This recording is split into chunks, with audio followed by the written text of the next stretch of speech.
Well, welcome back. This is Giles Malone for Space Coast Daily here with the guys from the Friday Night Locker Room. And we would like to introduce our new associate editor and the correspondent you'll be seeing all across the Space Coast in the months to come, Zach Clark. Welcome, Zach. Zach comes to us from the University of Nebraska Journalism School, and he's going to be a top-class correspondent and associate editor for us here on Space Coast Daily. Zach, tell us a little bit about yourself and also about high school basketball up in Omaha. Well, like you said, my name is Zach. I'm from Omaha, recently graduated from the University of Nebraska. And high school basketball in Nebraska is a pretty big deal, especially from where I came from. My high school that graduated, not to toot any horns or anything, but they won the state title 6 out of the last 7 years. And they're a very powerhouse team, and they're Omaha Central. They've been nationally ranked before. They've beaten Oak Hill Academy, which is a really prestigious high school in the United States. So high school basketball is a really big deal. Our coach just left, though. He took a small college job in the state of Nebraska, so it'll be interesting to see what happens in Nebraska. But back onto Florida. That's what we're here for, right? That's right, Zach. You know, of course, the Space Coast has the best basketball in the country, right, Steve? No question about it. Some outstanding players have come out of Brevard County, and there's some top-notch players both on the girls' side and the boys' side this year. And we would like to make a special announcement before we get into the boys' basketball. We'd like to discuss a special recognition for one of our football players. Congratulations to Brandon Ziarno, a quarterback for the MCC Hustlers, who just this past week was named the Class 3A Player of the Year in the state of Florida. Very impressive was Ziarno, not only this year, his senior year, but the 4 years he played varsity football at MCC. This year alone, 44 touchdowns and only 2 interceptions, is the career passing yardage leader in Brevard County now. Brandon will be heading to South Florida to continue his education and play football. But what a quality young man, and what a nice honor for him and for Brevard County for a local student to be named Player of the Year in the state of Florida. Congratulations to Brandon. He's a real credit to Brevard County. We also like to wish Doug Butler the very best as he moves on to Satellite High School. I'm sure he'll be equally as successful there as he has been in the past with Holy Trinity. Now we move on to the Sioux Song here, the soothsayer of Brevard County High School sports. You're going to start us off with the boys basketball. District 2A. Well, District 3A. Steve does 2A, but we'll do 3A first this time since I get to go first. We talked earlier about, during the girls segment, about a lot of the teams playing more than 1 or 2 ball games this week. Florida Air was one of them that did. They played 3 games this week. They defeated PK Young 77-60. Devontae Jordan and Julius Johnson both with 20 points apiece in that ball game. They defeated St. Edwards 62-22. Big win there. Darius Allen with 16. Havara Rosario with 15 points, and they defeated John Carroll 74-34. So Florida Air putting up huge numbers on the boys' side, and we really expect them to do that just because of who they are and where they are and how they get there. But MCC was the number 2 team in that district last year. Steve and I got to watch them play Friday night on the Friday Night Locker Room Game of the Week. They lost to Holy Trinity earlier, 71-58. Harris and Barnes both with 15 and 14 points, respectively. They defeated Benjamin, the game that we did, and a little bit about that game. You know, Benjamin came in, didn't score a lot of points, so we really can't say how good MCC is by the competition that they played. But the way they played the game was very, very impressive. They started out with great lanes, great ball movement, not wanting to shoot the ball until they got an open man. Most of their points in the first half were in the paint, and it was 4 and 5 passes to get there. Very impressed with the way MCC moved the basketball, and that's District 13, Class 3A. Moving back now, digressing back to the 2A. Class 2A District 11, Brevard County Heat, like their counterpart, the girls, playing good basketball this year, kind of coming out of nowhere. They defeated Masters a couple of weeks ago, which should tell everybody that they will be a team to be reckoned with. Covenant Christian defeated Merritt Island Christian 73-69 last week. Davion Spivey, 20 points. Spencer Potate, 15. Brett Quint, 15 points. So Covenant Christian playing solid basketball to this point.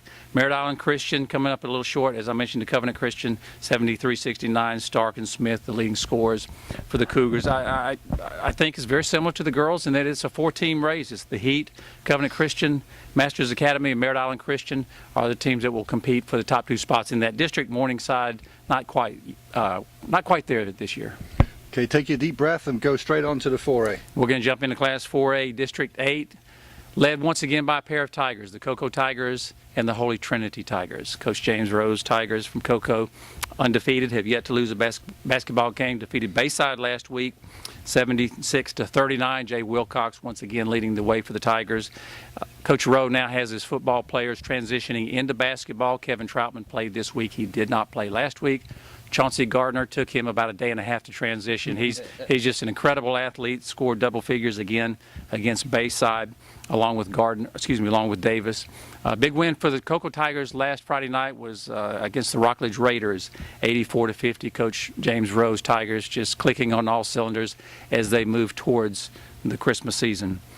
Holy Trinity Tigers, if you look on paper, 1 win and 2 losses last week. You say, what's wrong with the Tigers? Well, there's nothing wrong with the Holy Trinity Tigers. They lost to 2 of the best teams in the state of Florida last week, Windermere Prep out of Orlando and Lake Highland Prep, defending state champion out of Orlando. They did defeat Satellite 66-63, and I'll talk a little bit more about Satellite later.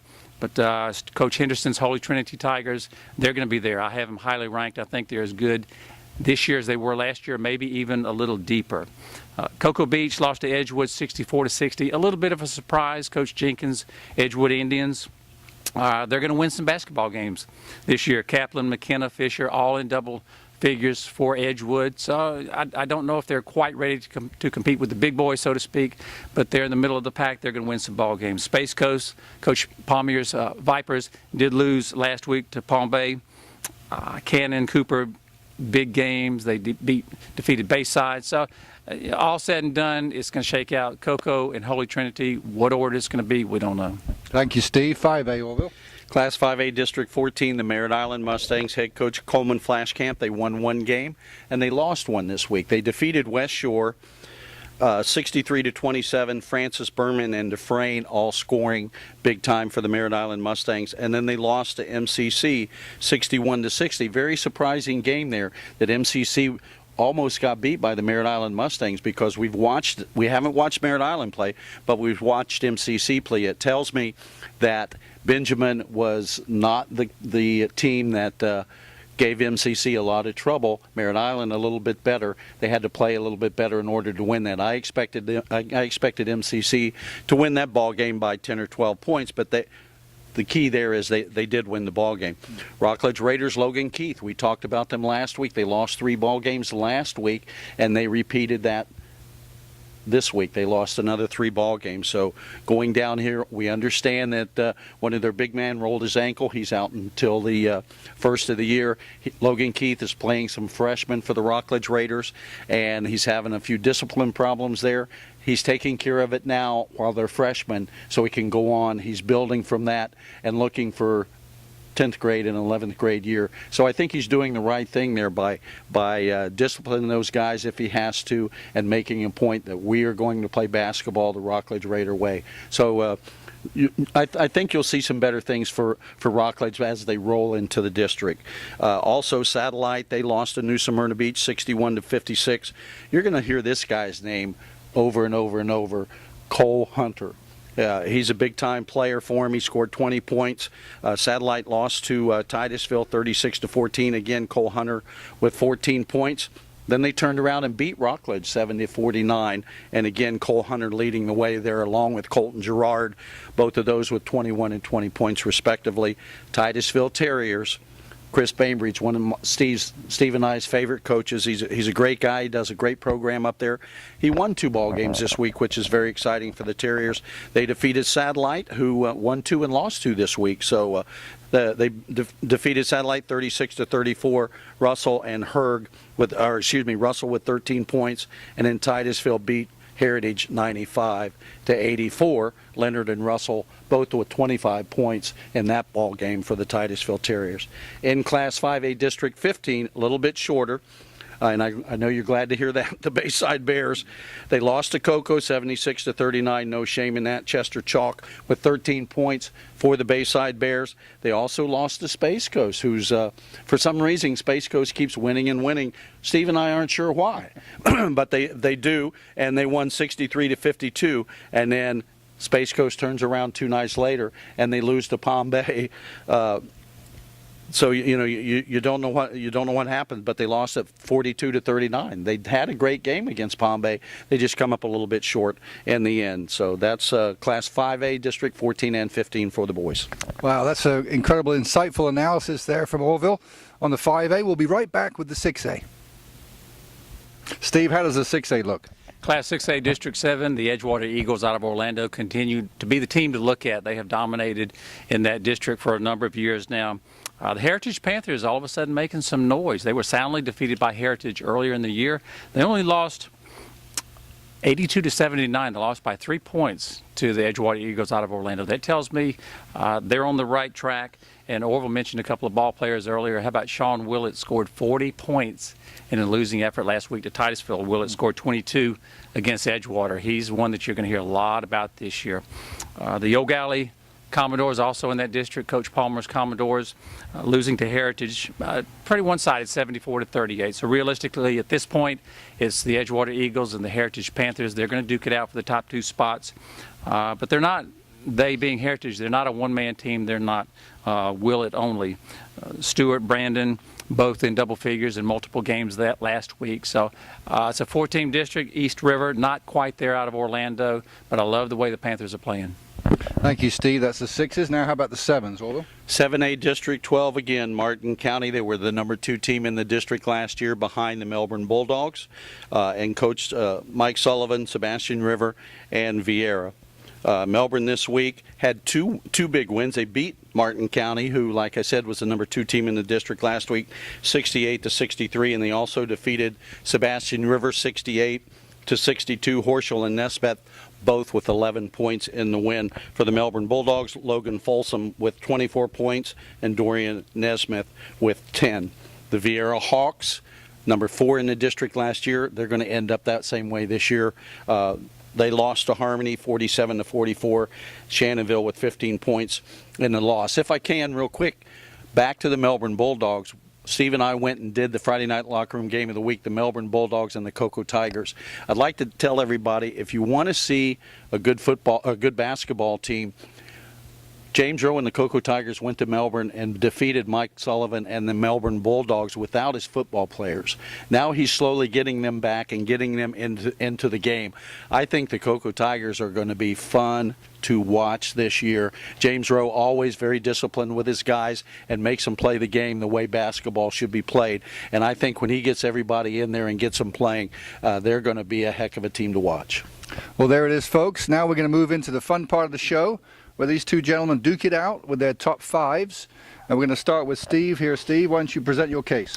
All right, well, I have a top 5, but I have a few more teams we're going to add into it that are knocking on the door at the top 5. So, an honorable mention this week, the Satellite Scorps. And you say, Satellite's only won 3 games. How can they be an honorable mention? 6 of their 9 losses, they're 3-9. 6 of their 9 losses have been in single digits. And I'm telling you, they lost to Holy Trinity by 3, one of the top teams in the county. Heritage by 5, Cocoa by 7. It's a good basketball team that's right on the edge of winning a lot of basketball games. I have the Titusville Terriers as honorable mentions. Conversely, they've only lost 1 game. They're 8-1, but they're barely winning. They haven't played. Their schedule is shaken out that they have not played the elite teams yet. Titusville very good, but I don't know that they're in the top 5 at this point.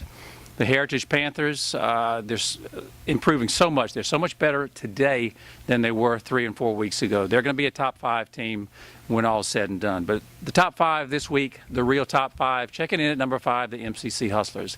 Orville mentioned we covered the Hustlers Benjamin game last week. Benjamin, obviously not one of the top teams around, but you could tell by looking at MCC, a physical team, a strong team, a lot of quickness, shoots the ball well. Kellen Rogers, one of the best pure shooters in the county. MCC checking in at number 5. The Melbourne Bulldogs, number 4, probably would have them ranked higher had they not lost to the Cocoa Tigers. I don't believe the Bulldogs have lost since they've lost to the Tigers. They could climb up the ladder before it's over with. Number 3, the Cocoa Tigers. And this is where it gets interesting. You have I think the next 3 teams are so close you could put them in a bag, shake them up, see which one falls out first, and that would be 1, 2, and 3. But number 3, the Cocoa Tigers have yet to lose a basketball game. Jay Wilcox, Chauncey Gardner, Kevin Troutman, they have so much depth this year. Great coaching.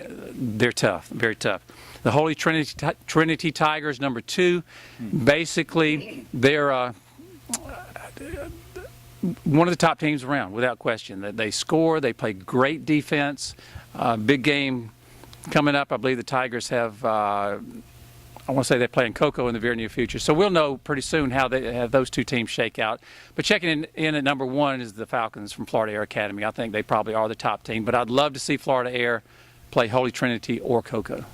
There it is. Okay, Counselor, present your case. Well, my case is more of Steve's not having a case. You know, he talks about a team that's lost 6 ball games but only lost them by a few points. And, you know, that doesn't make a lot of sense to me at all. That's what tells me there is he's just vying for more airtime because he doesn't have anything else important to say. Number 2, you're asking a guy to rate basketball that went to college and couldn't get a grade in golf. That's not entirely true. Well, I did get a grade in golf, and you look at basketball scores. If you lose a basketball game by 50 points, if you lose it by 2 points, granted, you're 0-1 in that game. You're telling me that the team that loses by 2 is the same as the team that loses by 50? No, and an incomplete is not a grade, by the way, if you want to go back to that. But you're talking about satellite. If you lose by 1 point, it goes in the L column. It doesn't go in the W column, and they don't move up in your top 5 plus 3 plus 2. So that's the other thing that I just wanted to mention there, so we could get that straight. But airtime apparently is all you're after. So Stay on point, Counselor. Okay, we'll go back. MC's Order in court. We'll do it quickly because I know Steve. And the other thing, he actually told you, I don't know if he realizes or not, but Steve just told you how he picks his top 5. He puts them in a bag, shakes them up, and turns them out on the floor. And that's how he gets his top. I'm talking now, thank you. I said if. Is it too little? I said if you put them in a bag. I didn't say I would put them in a bag. Now I know every Friday night why he brings paper bags to our broadcast. So now I never understood what he did that for. Now I do. Okay, number 5, I have the MCC Hustlers. I like the way they're playing. I was very impressed with the way, even though it was Benjamin, like Steve said, not a very good caliber team right now, but they showed me that they could space the ball, hit the lanes, shoot the outside 3, but move the ball inside. I like them. They're Holy Trinity. I have it number 4. Melbourne Bulldogs and Mike Sullivan, I have them at number 3. The Cocoa Tigers I have at number 2, and Florida Air, they're going to be number 1. That's the only team that Steve and I will agree on all year long. It's just like me and Steve and Matt O'Hearn during football. Steve and I will agree on Florida Air at number 1. Okay. I'm going to call Coach Henderson at Holy Trinity and tell him you have him as the 4th-ranked team in the county. He's going to say, who is that? That guy's lost his mind, and I'm going to have to agree with him. Steve, I'll give you Coach Henderson's number to call him because I know you don't have it. But then you can call him and you can do it that way. Well, guys, you can see how controversial this is. Even the 2 experts of Brevard County High School sports have very differences of opinion. But one thing they do agree on, and that's the Falcons. They're at number 1. Now, we'll see how it all shakes out this Friday night. Don't forget to tune in to Space Coast Daily for all your updates of the scores. And, of course, to the Friday Night Locker Room Game of the Week, which will be West Shore at Space Coast girls. There it is. Tune in, folks. And you'll hear us back next week with Zach Clark. He'll be bringing you this exciting programming next week. Now the filet mignon and the shrimps are ready, so we'll tune out.